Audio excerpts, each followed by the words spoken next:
बहुत बहुत स्वागत है आप सभी का एक बार फिर से गैलेक्सी क्लासेस के इस ऑनलाइन प्लेटफॉर्म पर, जहां हम सभी सीटेट दिसंबर 2022 की तैयारी कर रहे थे। बहुत जोरों शोरों से तैयारी कर रहे हैं ताकि आप बहुत अच्छे नंबर प्राप्त कर सको। इससे पहले की क्लासेस में हम लोगों ने बहुत सी चीज़ें पढ़ाई हैं, और अगर आप उस क्लासेस को नहीं देखे हैं तो जाकर के डिस्क्रिप्शन बॉक्स में लगभग छोटे छोटे वीडियोज़ हैं, जिसमें हम लोगों ने एक परिश्रम और सफलता के नाम से एक सीरीज चलाई थी। लगभग 40 से 45 वीडियोज़ उसमें हम अपलोड कराएंगे, और एक वीडियो में एक क्लास में एक टॉपिक को हम कंप्लीट करेंगे। कुछ इस तरीके से इंपॉर्टेंट तरीके से पढ़ाएंगे जो एग्जाम के लिए जरूरी होगा। इससे पहले की क्लास में हम लोगों ने हार्वर्ड गार्डनर को पढ़ा था। गार्डनर ने कई प्रकार के प्रश्न पूछे गए गार्डनर से संबंधित, उनकी बहुबुद्धि से संबंधित कई प्रश्न पूछे गए, तो गार्डनर पर हमने एक स्पेशल क्लास लगाई थी। ठीक है, आज हम अधिगम अक्षमता संबंधित, हालांकि पूछा तो एक ही जाता है, डिसलेक्सिया, डिसकैलकुलिया, दो ही सीटेट में अमूमन अभी तक, जब तक मैं प्रीवियस ईयर के जो पेपर करवा रहा हूं उसमें दो ही अभी तक पूछे गए हैं। फिर भी कुछ दो चार को हम और जान लेते हैं, लेकिन इतना आपको ध्यान रहे कि दो चार में लगभग 8 हम आपको पढ़ाएंगे। इसमें से दो चार को आपको बहुत अच्छे से याद रखना है ताकि भविष्य में कभी भी प्रश्न आए तो आप उसे कर लो। अधिगम अक्षमता का मतलब ये होता है कि वो बुद्धि से कमजोर नहीं होता बालक, लेकिन उसे प्रेजेंट करने में कमजोर होता है। उसको पढ़ने में, उसको लिखने में दिक्कत होती है, मतलब आंतरिक रूप से उसे दिक्कत नहीं होती, मस्तिष्क से उसको कोई दिक्कत नहीं होती। आंतरिक कहने का मतलब मस्तिष्क से उसकी दिक्कत नहीं होती, दिमाग से तेज होता है, लेकिन उस चीज को प्रेजेंट नहीं कर पाता, उस चीज को लिख नहीं पाता। इस चीज को हम क्या कहते हैं? अधिगम अक्षमता कहते हैं। आइए अधिगम अक्षमता के बारे में थोड़ा सा कुछ जानते हैं। हमने कहा अधिगम अक्षम बालक कहते किसे हैं? अधिगम अक्षम वे बालक होते हैं जिनकी बौद्धिक क्षमता सामान्य बालकों की तरह होती है, लेकिन पढ़ने, लिखने एवं गणित से संबंधित समस्या के समाधान करने में कठिनाई होती है, जो मैंने आपको अभी बताया। ठीक है, बात याद करने वाली यह है कि 1963 में सैमुअल क्रिक ने सबसे पहली बार अधिगम अक्षमता शब्द का प्रयोग किया था। अधिगम अक्षमता शब्द का प्रयोग 1963 में पहली बार सैमुअल क्रिक ने किया था। आइए, अधिगम अक्षमता कुछ आपके सामने है, यहीं से प्रश्न मिलेगा, यहीं से प्रश्न मिलेगा, इस बात को ध्यान रखिएगा। डिसलेक्सिया का मतलब होता है पढ़ने संबंधित विकार, कभी कभी लिखने भी इसमें जुड़ जाएगा। तो डिसलेक्सिया क्या है? पढ़ने से, लिखने से संबंधित विकार है। डिसग्राफिया प्योर लेखन से संबंधित विकार है। डिसकैलकुलिया क्या है? गणित संबंधित कौशल, जिसे जोड़ घटाना, गुणा भाग जैसी समस्याएं होती हैं। ठीक है, डिस्फेसिया जो है वो बोलने से संबंधित है, वाक क्षमता संबंधित विकार होता है। डिस्प्रैक्सिया, याद रखिएगा, डिस्प्रैक्सिया जो है चित्रांकन से संबंधित है, ग्राफिक्स से संबंधित है। अफेजिया भाषा संप्रेषण है ना, भाषा संप्रेषण, किसी भाषा को प्रस्तुत करने में उसे दिक्कत होती है। डिसआर्थोग्राफिया जो है वर्तनी से संबंधित विकार है। सर इसमें हम क्या याद कर ले कि हमारा काम चल जाए, है ना? अगर आप हमसे पूछे कि इसमें से हम क्या याद कर ले कि हमारा काम चल जाए, तो आप डिसलेक्सिया को याद कर लीजिए, पढ़ने से संबंधित। डिसग्राफिया को याद कर लीजिए, प्योर लेखन से संबंधित। डिसकैलकुलिया को याद कर लीजिए, गणित से संबंधित। और अफेजिया को भी आप याद कर लीजिए, भाषा संप्रेषण संबंधित। अफेजिया क्या है? भाषा संप्रेषण संबंधित, मतलब जब हम अपनी भाषा को एक्सप्रेस नहीं कर पाते, उसमें कठिनाई महसूस करते हैं, तो उसे हम अफेजिया कहते हैं। ये चार आपको बिल्कुल याद होने चाहिए, याद रखिएगा, ये चारों आपको बहुत अच्छे तरीके से याद होना चाहिए, बाकी आप कर ले जाओगे। ठीक है, चलो आगे बढ़ते हैं। हमने कहा अफेजिया क्या है? यह अधिगम, अफेजिया को समझते हैं, याद रखिएगा, अफेजिया को हम समझते हैं कि यह अधिगम अक्षमता भाषा एवं संप्रेषण संबंधित होता है। इस अधिगम अक्षमता में जो पीड़ित बालक होते हैं मौखिक रूप से सीखने एवं विचारों को अभिव्यक्त करने में कठिनाई महसूस करते हैं। ऐसा माना जाता है कि यह अक्षमता बालक के मस्तिष्क में किसी प्रकार की क्षति या विकार से उत्पन्न होती है, मतलब चोट लगने से, या कभी कभी मस्तिष्क में मेनिंजाइटिस वगैरह जो भी आ जाती हैं, नसों में सूजन आ जाती है, उसकी वजह से बोलने में उसे दिक्कत होने लगती है। याद रखिएगा, अफेजिया के बारे में बहुत सरल शब्दों में ये चीजें लिखी गई हैं। अफेजिया से संबंधित लक्षण क्या हो सकते हैं?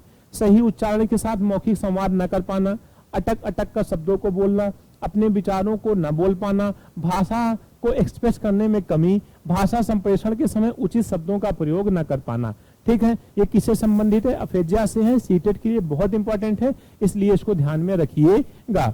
चलो भैया, डिसलेक्सिया जो सीटेट का हीरो है, इसे याद रखिए। डिसलेक्सिया क्या है?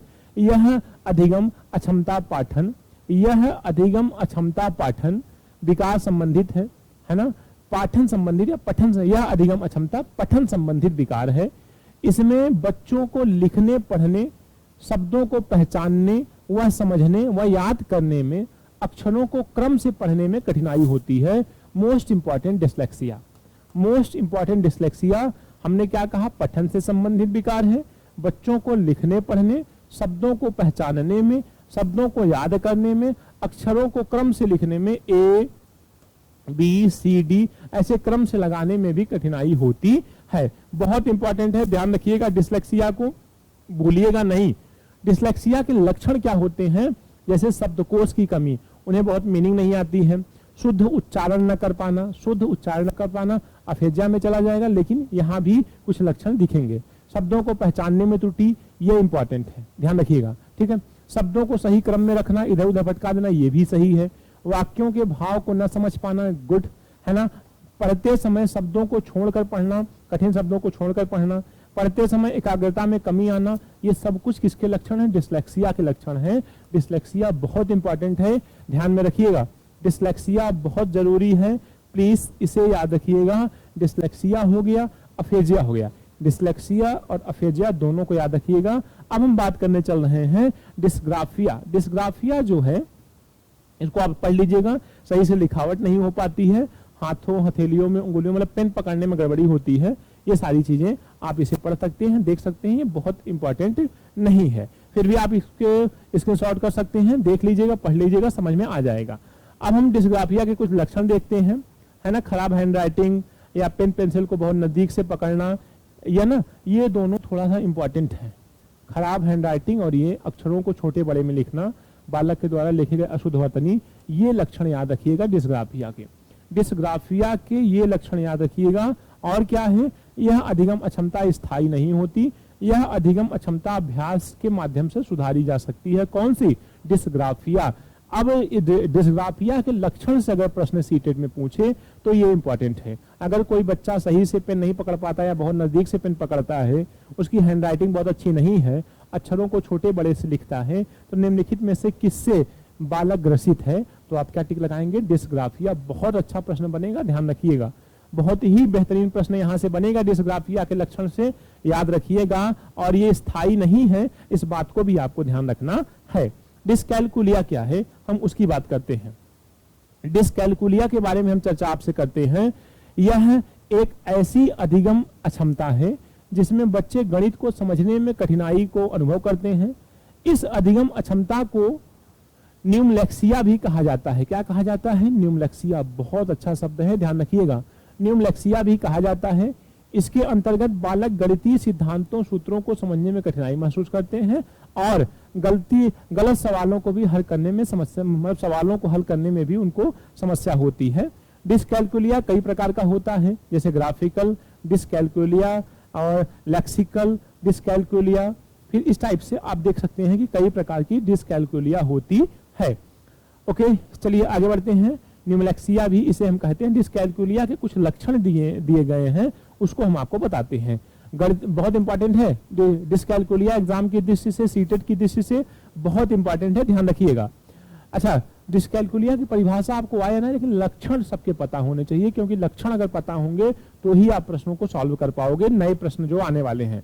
गणितीय संक्रियाओं से संबंधित चिन्हों को पहचानने में समस्या, जोड़ घटाना, गुणा भाग में दिक्कत, गिनते समय कई बार उंगलियों का प्रयोग करना, बार बार भूल जाना, ये किससे संबंधित है, डिस्कैलकुलिया से। बार बार समझाने पर भी गलत कैलकुलेशन करना, ये सब डिस्कैलकुलिया के ही लक्षण हैं। लक्षणों को प्लीज बहुत अच्छे से याद रखिएगा। अब हम आपसे बात करते हैं डायसोर्थोग्राफी, है ना। डायसोर्थोग्राफी क्या है, एक लेखन अक्षमता है। डायसोर्थोग्राफी जो है वो क्या है, लेखन संबंधित अक्षमता है, जो बच्चों में शब्दों को सही ढंग से लिखने और व्याकरण के नियमों का पालन करने में कठिनाई के रूप में विकसित होती है। उन्हें आवाज और लिखने में दिक्कत होती है। यह विकार उन बच्चों को प्रभावित करता है जिन्हें अन्य भाषा संबंधित विकार देरी से होती है, जैसे डिस्लेक्सिया। देखो, बहुत ये इंपॉर्टेंट तो नहीं है, लेकिन आप इसको पढ़ लीजिएगा, ये सीटेट की दृष्टि से बहुत इंपॉर्टेंट नहीं है। अगर आप नहीं पढ़ेंगे तो भी आपका काम चल जाएगा, ठीक है भैया। चलो, डिस्फेजिया है ना। डिस्फेजिया क्या है, मस्तिष्क से संबंधित है। बातचीत करने में आंशिक अक्षमता होती है जिसे हम डिस्फेजिया कहते हैं। एलेक्सिया पढ़ लीजिए, एलेक्सिया थोड़ा सा इंपॉर्टेंट दिख रहा है। मस्तिष्क में किसी प्रकार की क्षति के कारण पढ़ने में अक्षमता एलेक्सिया कहा जाता है। इसे शब्द अंधता या पाठ अंधता या विजुअल अफेजिया भी कहा जाता है। ये इंपॉर्टेंट है, ध्यान रखिएगा। बाकी आप पढ़िए या ना पढ़िए, इस लाइन को जहां हमने इंपॉर्टेंट लिखा है उसे देख लीजिएगा, बाकी आप स्क्रीनशॉट कर सकते हो, इसे पढ़ लेना, ठीक है। चलो, आज की क्लास में हम लोगों ने लगभग जो जरूरी अधिगम अक्षमताएं थी उसके लक्षणों की, उसके परिभाषाओं की बात की। विश्वास रखिए बहुत ज्यादा पढ़ने की आवश्यकता नहीं है, बहुत ज्यादा पढ़ने से तुम्हें बहुत ज्यादा नंबर नहीं मिल जाएगा, मिलना 1 ही 2 नंबर है। तो आप वही पढ़िए जो एग्जाम में पूछा जा रहा है, जो एग्जाम में पूछा जाएगा, और किसी भी चीज को सीखने के लिए विश्वास बनाए रखना बहुत जरूरी है। आपसे मिलते हैं नेक्स्ट क्लास में। Thank you so much for watching this video.